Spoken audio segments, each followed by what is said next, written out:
Bueno, en estas primeras clases voy a explicar algunos conceptos del filósofo Gilles Deleuze. No vamos a explicar una filosofía sistemática, no voy a explicar muchos conceptos. Yo más bien me voy a apropiar de algunos conceptos de Deleuze, que fue un filósofo francés del siglo XX, para tratar de pensar junto con él dos tradiciones de pensamiento que han, digamos, existido en la historia de la filosofía, dos maneras de pensar que podríamos pensar que son opuestas, podríamos decir que se oponen. Una de ellas ha sido hegemónica, una de ellas ha sido dominante, la mayoritaria, y otra ha sido como minoritaria y han dado siempre como por rumbos un poco marginales. Estas dos tradiciones de pensamiento que Deleuze va a identificar con dos nombres que son la imagen del pensamiento dogmática y la imagen del pensamiento crítica, surgen de la concepción que tiene Deleuze acerca del ser. Eh, una concepción que va a decir que ser y pensar van de la mano, como en parte había dicho Parménides, y que por lo tanto a un determinado ser le corresponde un determinado pensamiento. Y un poco viceversa, ¿no? Entonces, la clave para entender estas dos tradiciones de pensamiento que nosotros vamos a tratar de desandar un poco es entender cuál es el concepto de ser del que parte Deleuze y cuál es el concepto de pensamiento. ¿Qué entiende Deleuze por qué es el ser y qué entiende Deleuze por qué es pensar? Insisto, una cosa se va a relacionar con la otra. Entonces, eh, lo primero que podemos decir es que eh, para Deleuze el ser, desde sus primeros libros hasta el último, el ser ha sido pensado como caos. En este sentido, Deleuze forma parte de una historia de la filosofía, una línea de pensamiento, como les decía antes, que es esa imagen de pensamiento crítica, que ya la vamos a explicar más adelante, que considera que el ser es cambio o que el ser es diferencia. Un poco a contrapelo de lo que había dicho la tradición hegemónica de pensamiento, que había identificado el ser con la identidad y con lo que no cambia, Deleuze piensa todo lo contrario. De alguna manera él forma parte de esa línea o ese linaje que yo suelo identificar con Heráclito como el padre de ese linaje, ¿no? Aunque hay un antecedente previo a Heráclito que tiene que ver con el pensamiento mítico, en el que también encontramos un pensamiento que dice que el ser es la diferencia y el cambio.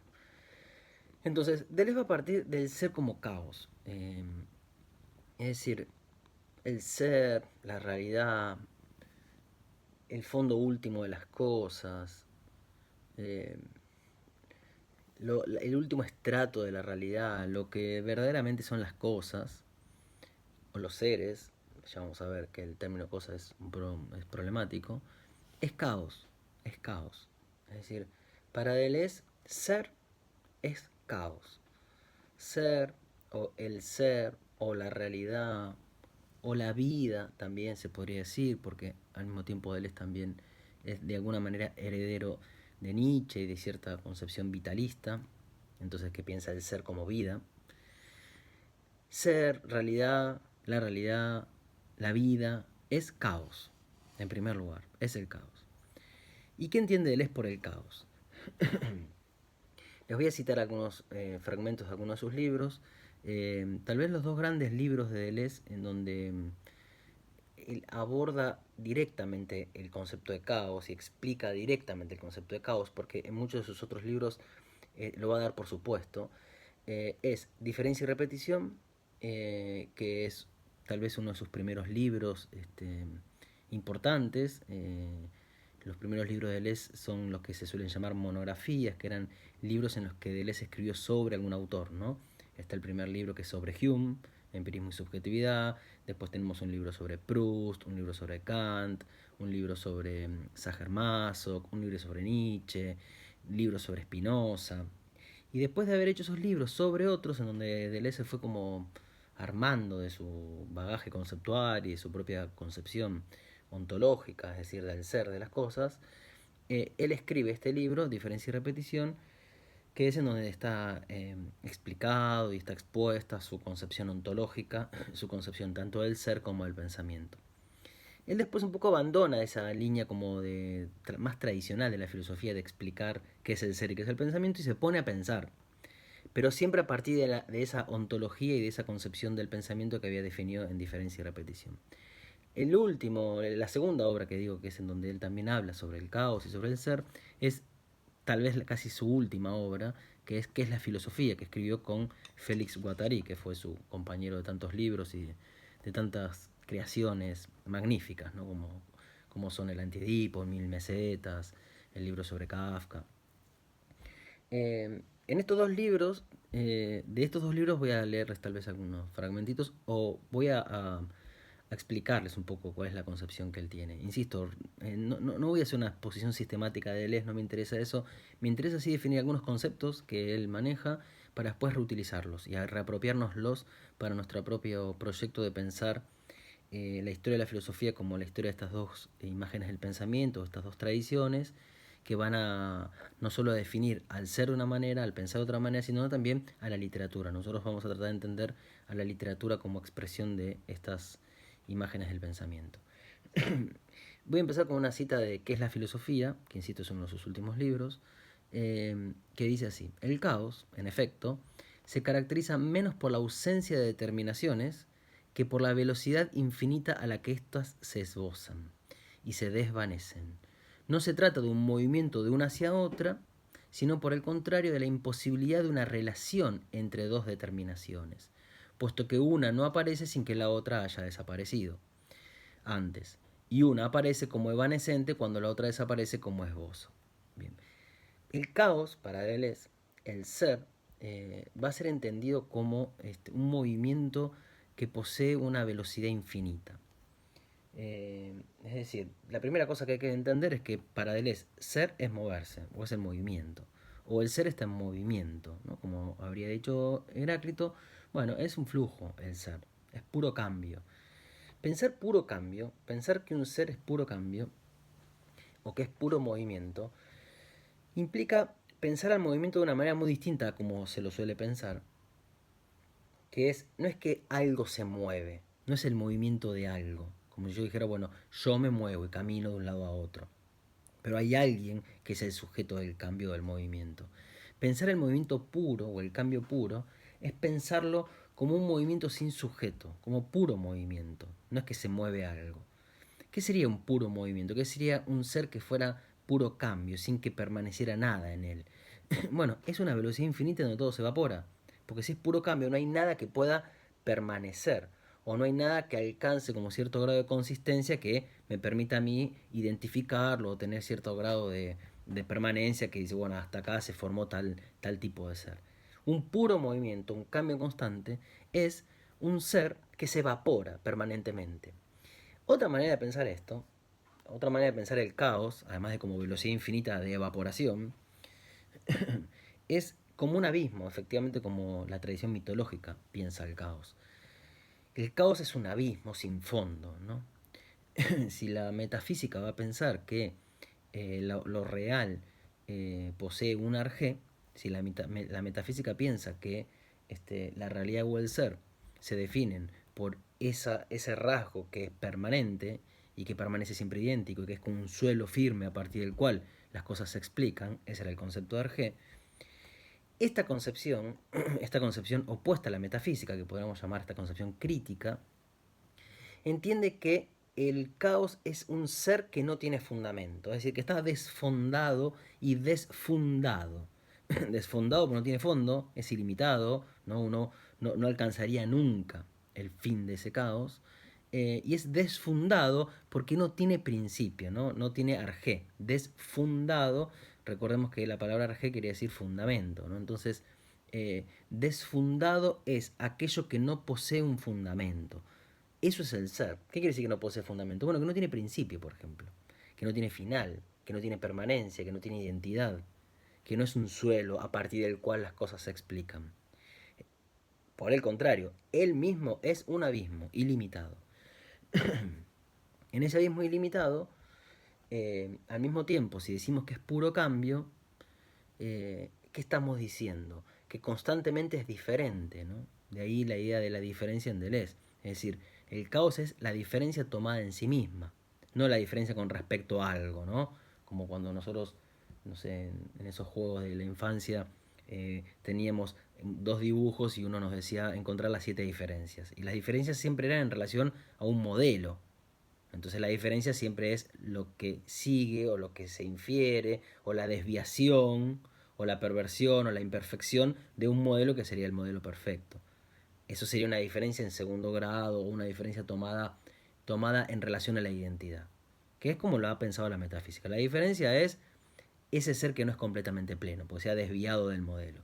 Deleuze, por el contrario, va a decir que la diferencia está en primer lugar, que lo que primero es la diferencia. ¿Y qué es eso? ¿Qué sería la diferencia? Bueno, es la producción, es la creación, porque un cambio constante, una generación constante, un movimiento constante, un puro movimiento, una velocidad infinita de evaporación, no puede ser entendida más que como creación, porque constantemente está haciendo alguna otra cosa. Es decir, permanentemente el ser se está definiendo como devenir. ¿Y devenir qué es? Llegar a ser algo nuevo. Es decir, ser la realidad, la vida, el caos, se define como movimiento, como cambio, como, como aquello que no es, que no tiene principio, que no tiene origen, y como fuerza de creación. Es decir, si yo pienso en ese río constante, que constantemente es diferente, en ese movimiento sin sujeto, que es puro movimiento, lo que aparece entonces es que el ser es creación incesante, es génesis incesante de realidad, pero una realidad que así como se crea se evapora, ¿no? Eso es el ser, eso es el abismo, ¿no? Entonces el ser es génesis, el ser es fuerza creativa, es diferencia que diferencia genética, es decir, una diferencia que crea, que genera seres.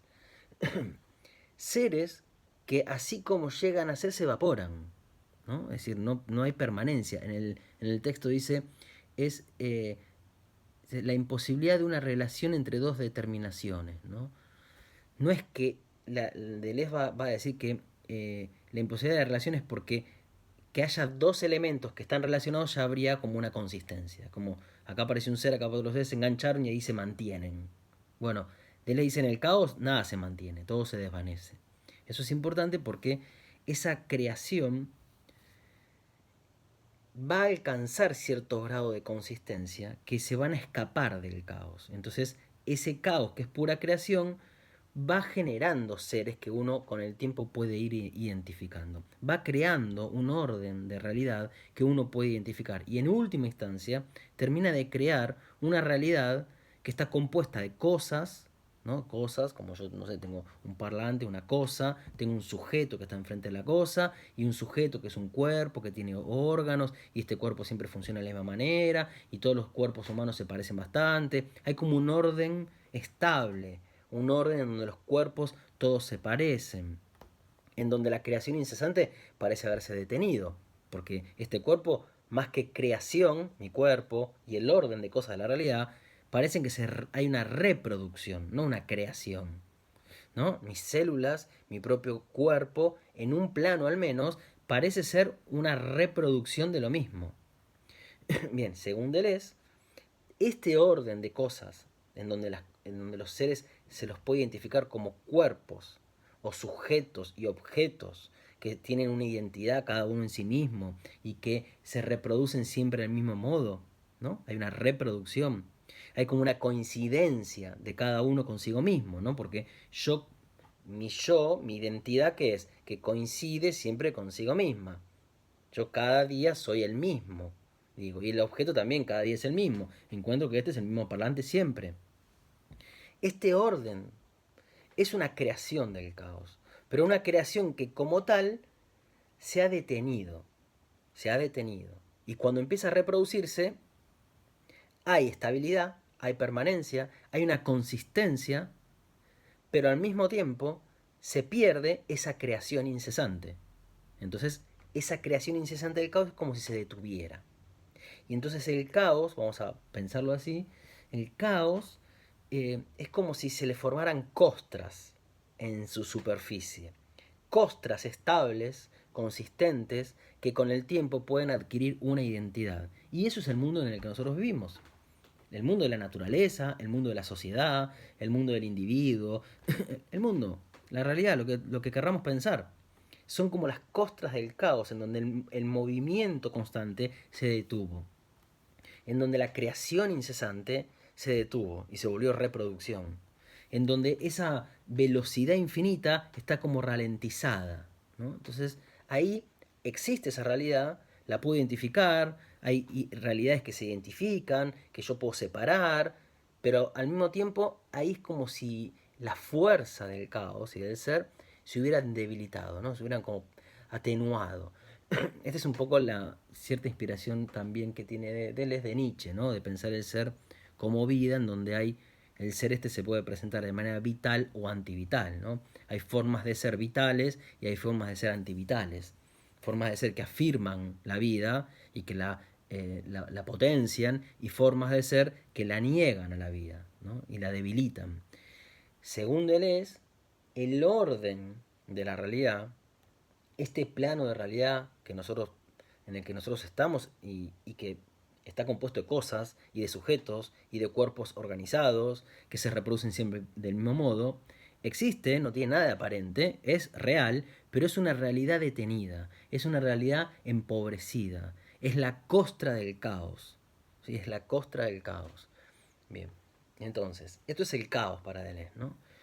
En diferencia y repetición, miren lo que va a decir Deleuze en relación al caos y al pensamiento.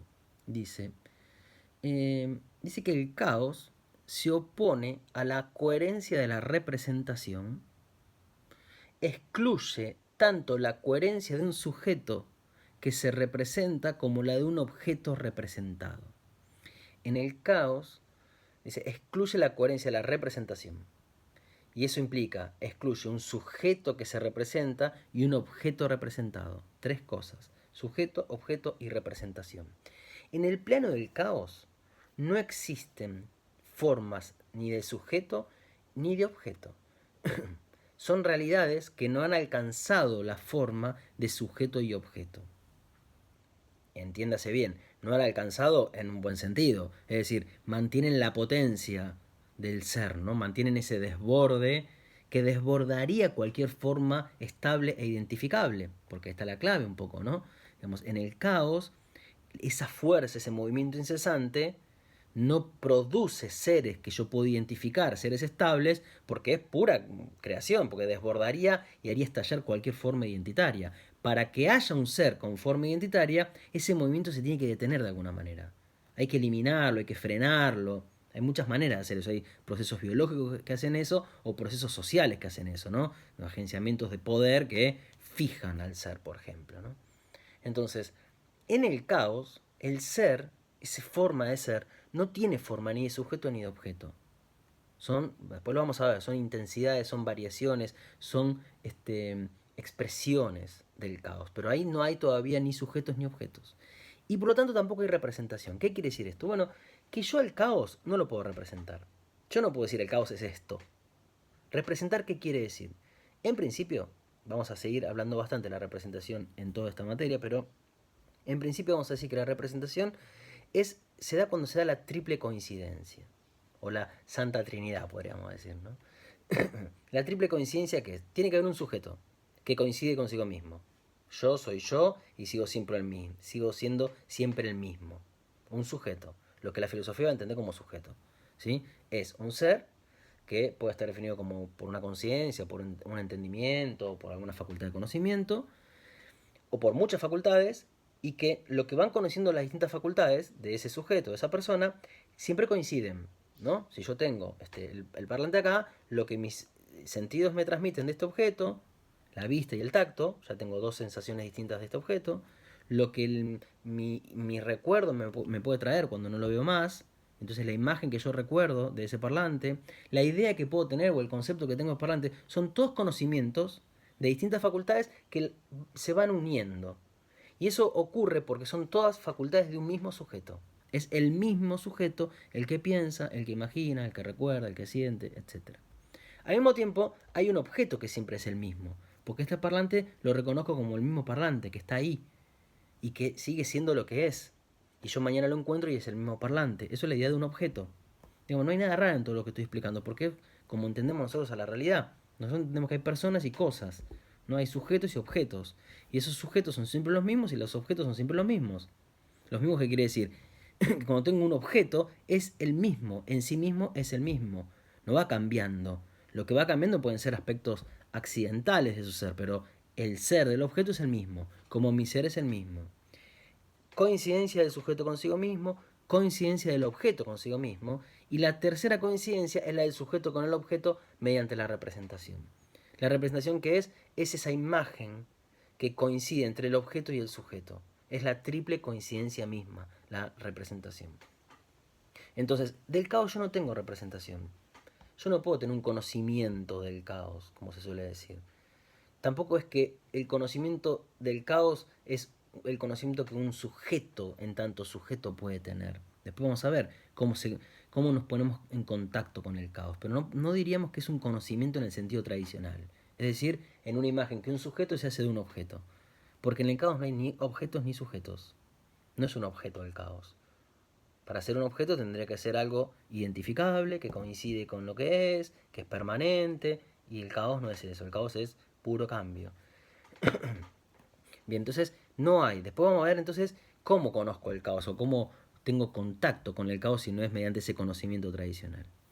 Bien, pero además, les voy a decir que en este caos, que es este movimiento, esta velocidad infinita, esta fuerza de creación constante, esta desmesura que crea y desborda a todos los seres, ¿no? Y que no se detiene nunca, ese abismo, además de ese caos, de ese ser que es materia, les voy a decir que eso es materia, en puro movimiento, hay también pensamiento en el caos. Y acá es donde se puede llegar a entender un poco mejor qué quiere decir que no hay sujetos, ¿no?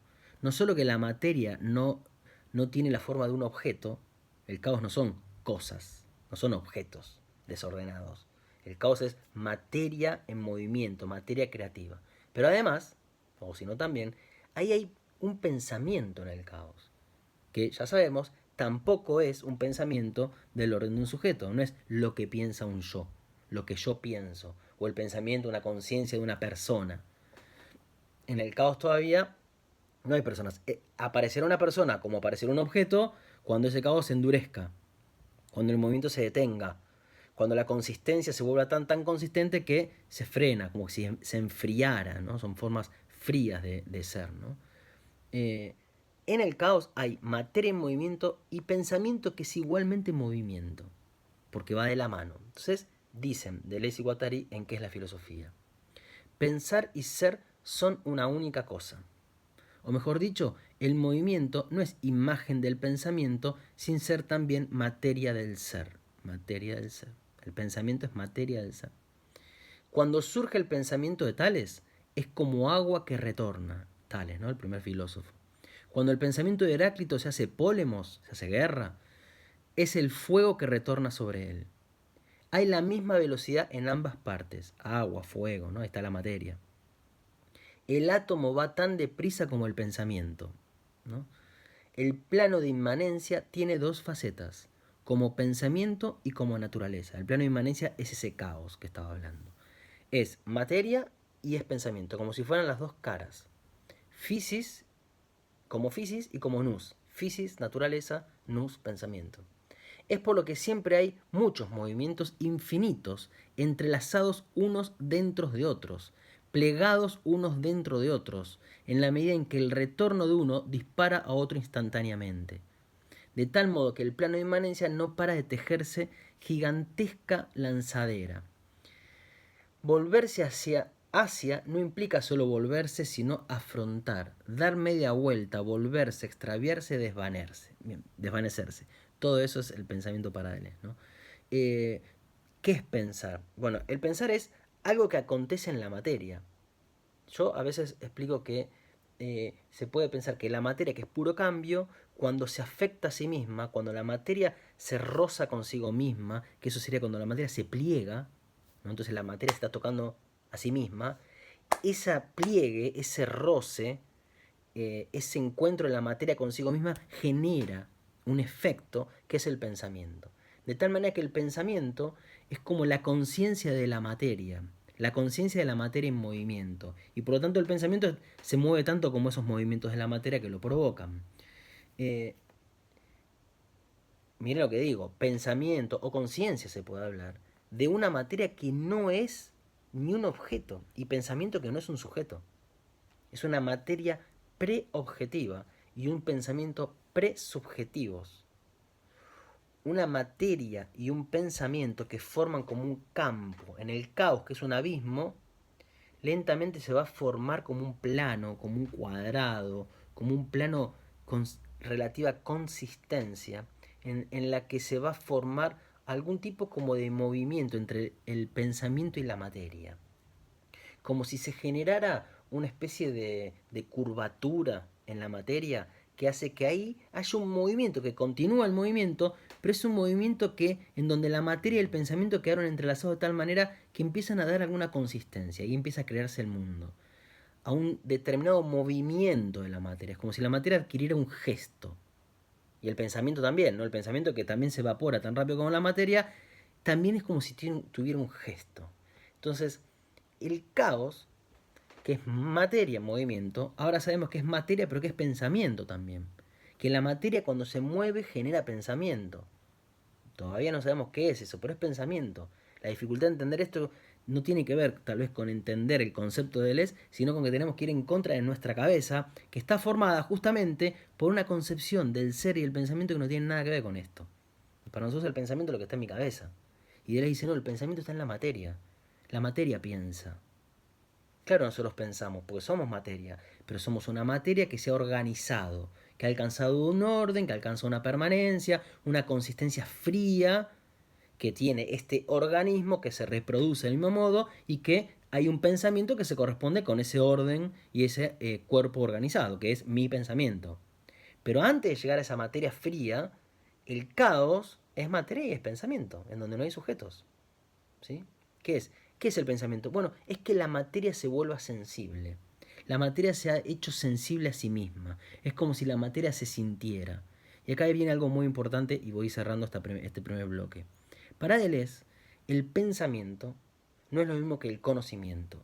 El conocimiento es lo que la historia de la filosofía tradicional ha dicho, el sujeto, el objeto y la representación. La imagen que el sujeto se trae del objeto, la triple coincidencia, eso es conocimiento. Y la historia de la filosofía siempre ha dicho que pensar era conocer. Es decir, pensar era lo que hace un sujeto frente a un objeto. Y él le dice, bueno, ¿quién dice que pensar es conocer? ¿Qué pasaría si el pensamiento fuera otra cosa? Y no fuera simplemente conocimiento. ¿Qué pasaría si pensar no es que un sujeto represente algo que está ahí afuera, que es el objeto? De la manera que fuera, realista, idealista, como lo ha hecho la historia de la filosofía, pero siempre en estos dos términos, sujeto y objeto. ¿Qué pasaría si el pensamiento no es eso?